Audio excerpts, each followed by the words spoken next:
A sogra da protagonista da nossa história de hoje voltou de uma viagem internacional e ligou para debochar, dizendo que adorou gastar os 80 mil que pegou escondido da casa dela em uma viagem luxuosa. A protagonista ficou chocada. Contudo, há uma verdade oculta sobre esse dinheiro que pode devastar a vida da sogra. Se ela soubesse disso, jamais o teria roubado.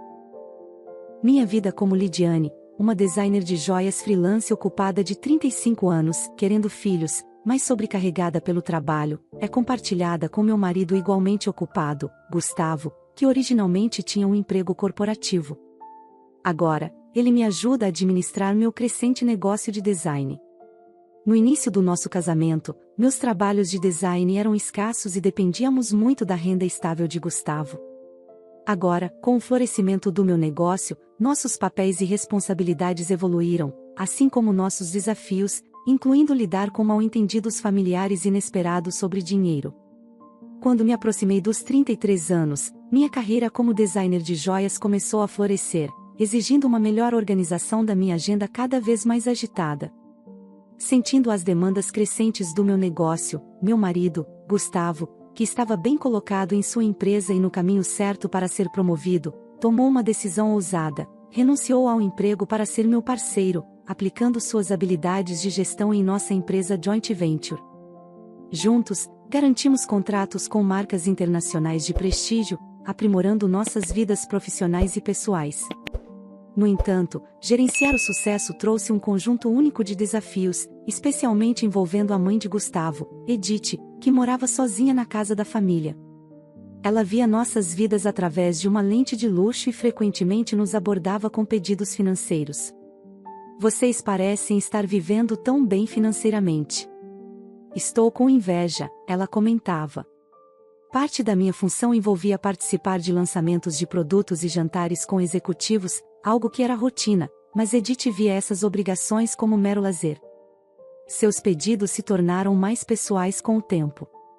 Vou dar uma festa para meu amigo em breve, você pode me dar algum dinheiro para isso? Ela me pediu em uma ocasião. Embora pudesse parecer que poderíamos facilmente arcar com tais despesas, manter a imagem da nossa empresa era caro e cheio de obrigações que não podíamos ignorar. Não vivíamos no luxo, esses eram aspectos necessários do nosso trabalho. Edith, envolta em inveja e frequentemente sarcasmo, não conseguia entender a natureza de nossas despesas. Vestida de forma impecável, frequentava lugares caros e dizia: "Eu invejo você."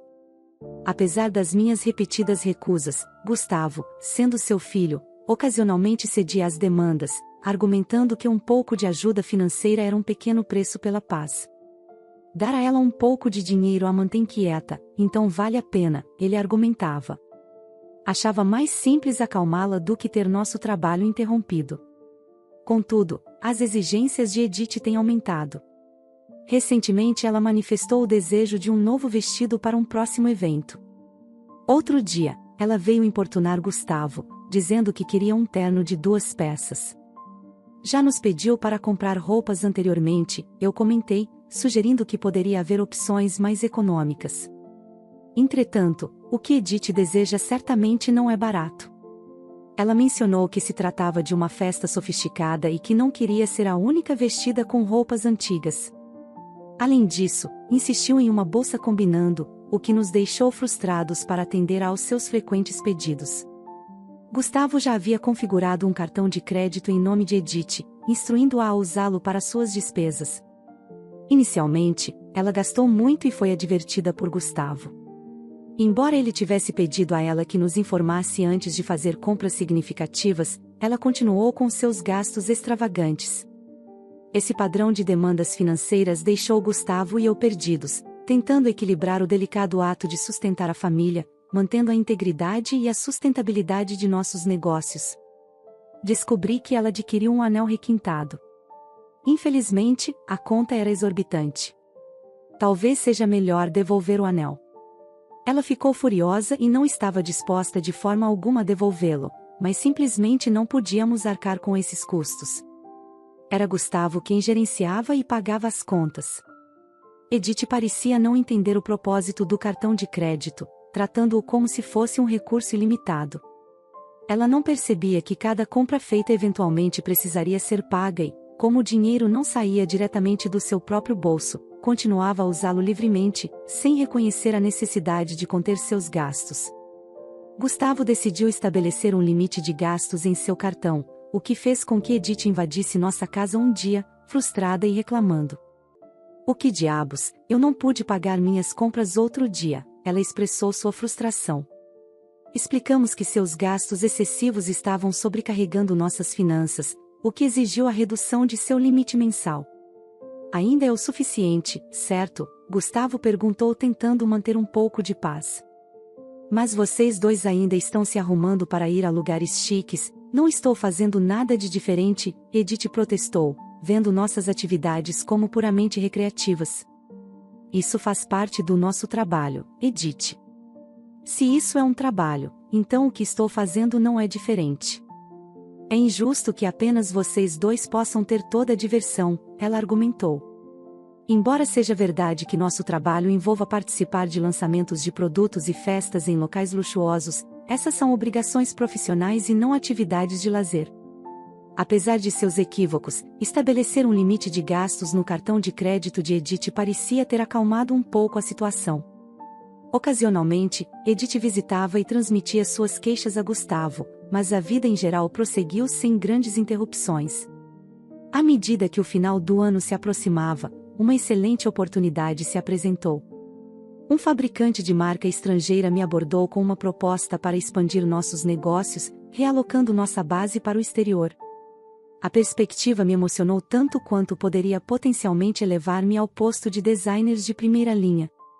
Gustavo sempre me apoiou, e meu gerente estava totalmente favorável a dar o salto. "É uma chance que temos que correr", ele afirmou. No entanto, a perspectiva de se mudar para o exterior trouxe uma nova preocupação. Dado seu comportamento anterior, Edith era uma preocupação legítima, ela poderia insistir em se juntar a nós no exterior. A ideia de viver internacionalmente era atraente, mas a ideia de lidar com as demandas de Edith em um novo país era assustadora. Quando compartilhamos nossos planos de nos mudarmos para o exterior para trabalhar com Edith naquele fim de semana, ela respondeu exatamente como previmos. "Eu também quero ir", ela declarou, assumindo que nossa mudança seria como férias sem fim. Gustavo tentou esclarecer que estamos indo lá para trabalhar. "Não será tão tranquilo quanto você pensa", ele alertou. Mas Edith estava cética. "Você está tentando me enganar. Você planeja viver ainda mais luxuosamente lá sem que eu veja", ela acusou. "Não vamos nos mudar para lá permanentemente. Voltaremos depois que nosso trabalho terminar." Eu tentei explicar para aliviar as preocupações dela, mas ela respondeu: "Você está dizendo isso, mas está planejando me deixar para trás, não está?" Estávamos exaustos com essa discussão repetitiva. Então Gustavo sugeriu: "Tudo bem, não podemos levá-la conosco, mas que tal pagarmos por uma viagem de uma semana para você?" Edith se animou com isso.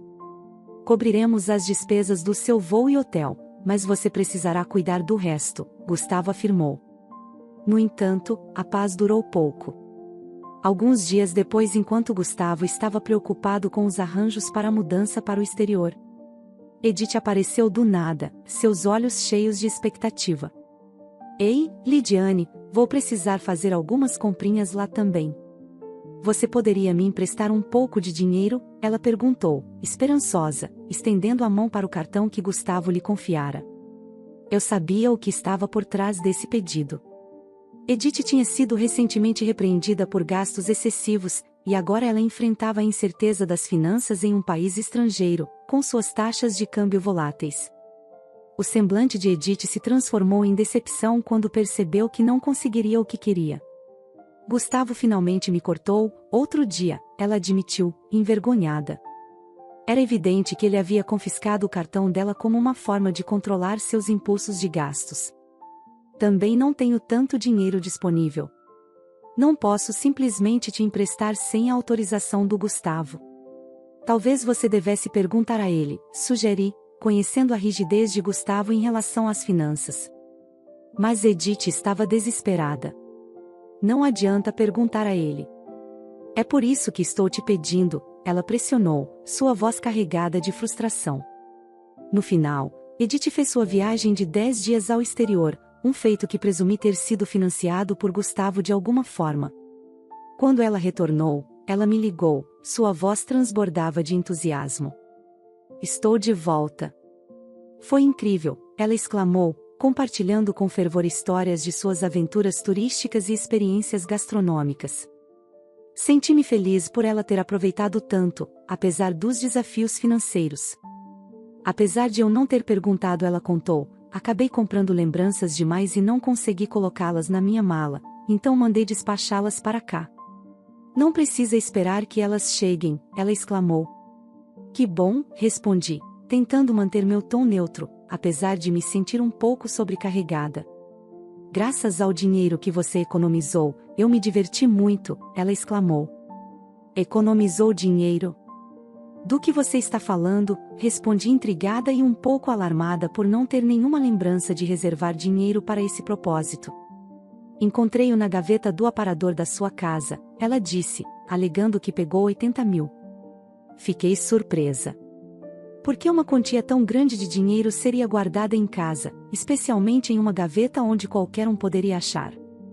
Não tenho certeza de que dinheiro você está falando, mas tirá-lo de nossa casa sem permissão é roubo, mesmo se você for da família. Você entende? Minha resposta foi perturbadoramente casual. É por isso que estou lhe contando agora que usei, considere isso um relatório após o fato ocorrido, declarou, sem se desculpar. Não faço ideia de que dinheiro é esse, mas se você pegou e usou sem contar a ninguém, isso é um crime. E se foi algo que Gustavo reservou para uma transação importante, é ainda mais sério, expliquei, tentando entender a situação. Apesar disso, não houve nenhuma interrupção perceptível em nossas finanças comerciais durante a viagem dela. Vocês dois vivem de forma tão extravagante, então por que não posso ter um pouco disso? Pense nisso como se estivesse fazendo um favor para seus pais. Não é uma grande coisa, certo? Ela racionalizou, mostrando um senso de direito difícil de compreender. Uma coisa é pedir ajuda ao seu filho e à esposa dele, mas não é assim que você deve se comportar depois de pegar o dinheiro de outra pessoa, respondi ainda incrédula. Estou feliz que você tenha gostado da viagem, mas terei que discutir isso com Gustavo quando ele voltar. Gustavo vai entender. Afinal, sou a única mãe dele e 80 mil não é muito para ele, ela presumiu, achando que tudo estava bem. Vou passar a mensagem adiante, disse, surpresa com a falta de consciência dela. Mais tarde, naquela noite, quando Gustavo chegou em casa, ele parecia preocupado. Lidiane, você sabe sobre o dinheiro que deixei na gaveta? Ele perguntou com urgência. Há 15 dias, retirei-o da minha conta bancária e agora desapareceu. Guardar uma quantia tão grande em uma gaveta. Você não achou que foi descuidado? Questionei. Eu precisava de dinheiro imediatamente para um pagamento urgente. Você sabe alguma coisa sobre isso? De repente, lembrei da ligação anterior de Edith me agradecendo pelos 80 mil e mencionando o quanto ela se divertiu. Agora sim fazia sentido, era o dinheiro de Gustavo destinado a um propósito crucial. Quando Edith ligou agradecendo pelos 80 mil e dizendo que se divertiu muito com isso. Eu não entendi o que ela quis dizer, até agora. Então era o dinheiro do Gustavo, mas para quê? Por que uma quantia tão grande? Ao tentar entender todo o cenário ao lidar com as ramificações das ações de Edith, eu sabia que era o dinheiro de Gustavo que havia desaparecido, mas o contexto completo ainda não estava claro para mim. Então relatei a Gustavo que descobri que Judith pegou o dinheiro sem nos informar e gastou em sua viagem. Questionei Gustavo sobre por que ele retirou os 80 mil. Eu preciso entender por quê, perguntei, intrigada com a situação. Gustavo começou a explicar a história por trás. Após reduzir o limite de crédito do cartão de Edith, ela começou a pedir dinheiro emprestado secretamente de várias fontes, incluindo cartões de financiamento ao consumidor e cartões de crédito que ela havia aberto sem nosso conhecimento. Quando Gustavo descobriu sua dívida crescente, ele retirou todos os seus cartões e retirou dinheiro para saldar suas dívidas diretamente. com o objetivo de contornar o sistema bancário para manter nossas contas comerciais limpas e manter a confiança de nossos parceiros. Isso também foi, em parte, um gesto de despedida, pois estamos nos mudando para o exterior e não estaremos por perto para lidar com essas questões para ela. Gustavo explicou que pretendia lidar com as dívidas dela discretamente para evitar que nossos registros financeiros ficassem complicados. Um mês se passou desde então, e enquanto eu estava ocupada fazendo as malas para nossa mudança, as frequentes ligações de Edith tornaram-se difíceis de ignorar. Quando finalmente atendi a ligação dela, a voz dela estava tingida de desespero. "Por que você não atende minhas ligações?" "Eu liguei tantas vezes", ela disse, quase chorando. "Me desculpe, Edith. Eu estava ocupada com a mudança."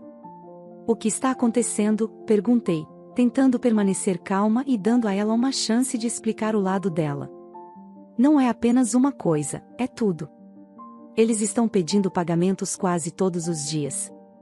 "É demais", Edith confessou, sua voz embargada sob a tensão. "Você tentou entrar em contato com Gustavo sobre isso?", perguntei, esperando que ela tivesse procurado a ajuda dele primeiro. "Ele parece estar bloqueando minhas ligações. Não consigo falar com ele de jeito nenhum, Lidiane. Você é minha única esperança agora. Por favor, me ajude", ela implorou. Percebi então o quão complexa a situação havia se tornado. A imprudência financeira de Edith a levou a um labirinto de dívidas e agora, isolada da ajuda de Gustavo, ela estava recorrendo a mim como seu último recurso. Enquanto nos preparávamos para começar uma nova vida em um país estrangeiro, os desafios de lidar com o caos financeiro de Edith se aproximavam, exigindo atenção imediata antes que pudéssemos nos concentrar totalmente em nosso novo começo. Fiquei surpresa com a abordagem drástica de Gustavo em relação à sua própria mãe.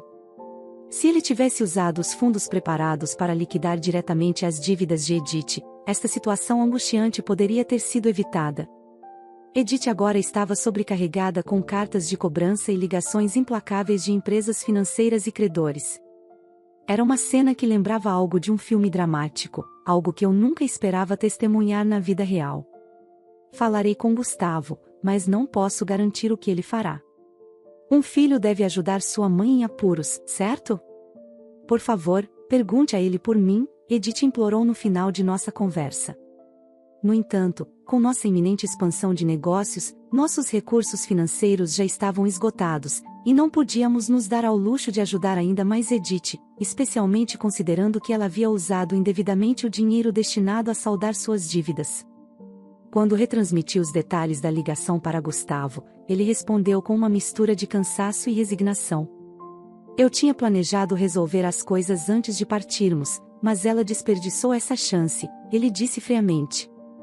De fato, o dinheiro foi originalmente destinado a ajudá-la a saldar as dívidas, mas em vez disso, ela o usou em uma viagem luxuosa, sem deixar espaço para desculpas. Enquanto as ligações de Edith persistiam, segui o exemplo de Gustavo e configurei o número dela para bloquear. Embora parte de mim desejasse ajudá-la, afinal, ela era a mãe de Gustavo, não havia nada que eu pudesse fazer se ele tivesse escolhido se desligar da situação. Enquanto isso, o dia da nossa mudança para o exterior estava se aproximando rapidamente e eu ainda tinha muito o que arrumar. Em meio ao caos de fazer as malas, descobri mais um problema. Edith recorreu à venda de sua casa para administrar suas dívidas. Descobriu-se que ela havia ocultado ainda mais dívidas do que imaginávamos. O valor total era tão substancial que, mesmo depois de vender sua propriedade, ela não conseguiu cobrir. A ideia de perder a casa da família, onde Gustavo cresceu, era profundamente perturbadora. "Hey, a casa da nossa família se foi. Você está bem com isso?" Perguntei, sentindo a tristeza dele. "Como posso ficar bem?" "Mas não há nada que possamos fazer", Gustavo respondeu, sua voz tingida de tristeza por perder a casa onde ele cresceu. "Deve ter sido uma grande perda, semelhante ao que senti quando perdi a casa dos meus pais." Em meio a esses sentimentos complexos e a pesada tarefa de fazer as malas, tivemos que aceitar o fato de que algumas situações estavam além do nosso controle e focar em nosso futuro enquanto nos preparávamos para começar uma nova vida em um país diferente. A realidade agridoce de perder uma casa de família me impressionou profundamente enquanto observava a situação se desenrolando com Gustavo. Ao contrário das minhas experiências passadas, Gustavo não só havia perdido a estrutura física onde suas primeiras memórias foram formadas, mas também seu santuário emocional. Enquanto sua mãe Edith ainda está viva, é um sentimento indescritível, a mistura de perda e deslocamento, especialmente sob circunstâncias tão dolorosas. O impacto é profundo e complexo, muito mais do que simples tijolos e argamassa. Trata-se de perder uma parte da história de alguém e o conforto de um lugar para onde voltar que não existe mais. Edith agora está morando em um apartamento modesto e enfrenta o trabalho diário de administrar suas dívidas. Ela trabalha meio período, uma realidade desafiadora, dada a sua idade. As oportunidades de emprego para idosos não são apenas limitadas, mas são muitas vezes fisicamente exigentes e menos gratificantes. Esta nova realidade para ela é uma mudança drástica em relação à sua vida anterior, que se acreditava ser repleta de gastos descontrolados e liberdade financeira. Embora a simpatia surja naturalmente ao ver sua luta, é temperada pelo conhecimento de que sua situação é o resultado direto de sua própria imprudência financeira.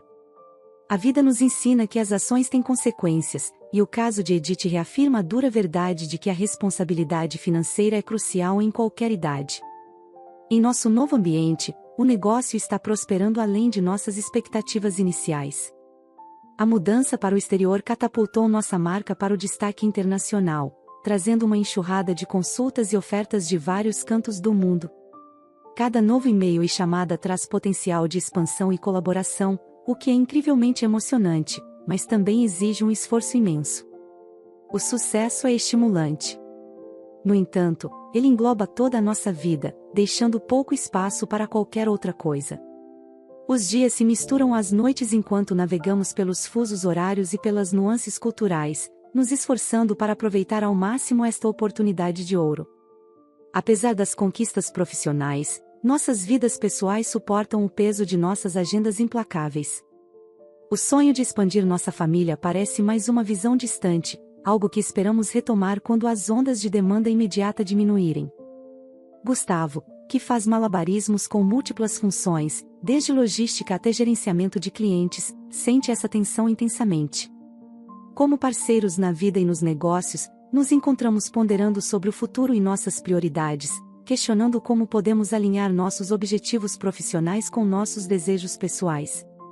Enquanto olho para fora da nossa janela do apartamento, observando a paisagem distante, as luzes de neon se desfocam na noite, refletindo o borrão de nossas vidas diárias. É uma vista cheia de promessa e anonimato. É um forte contraste com as ruas familiares que uma vez conhecíamos.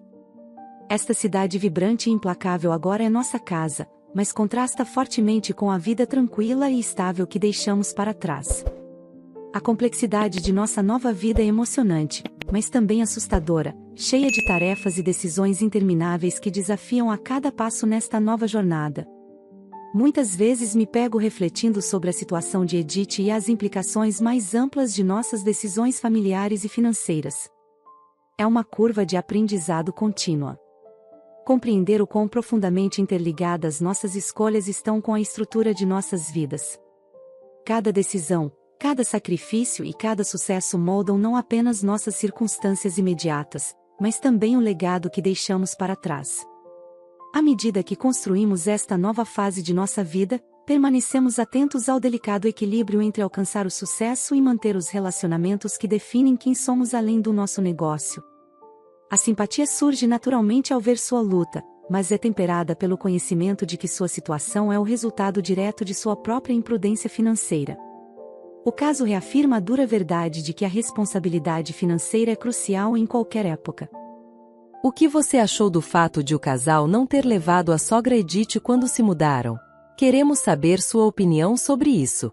Você acha que foi correto deixá-la para trás para sofrer as consequências de suas atitudes? Sim ou não? Deixe seu comentário abaixo. Agradeço por assistir ao vídeo de hoje e espero que tenha gostado. Não se esqueça de se inscrever no canal e ativar as notificações para não perder as próximas histórias. Um forte abraço e até a próxima!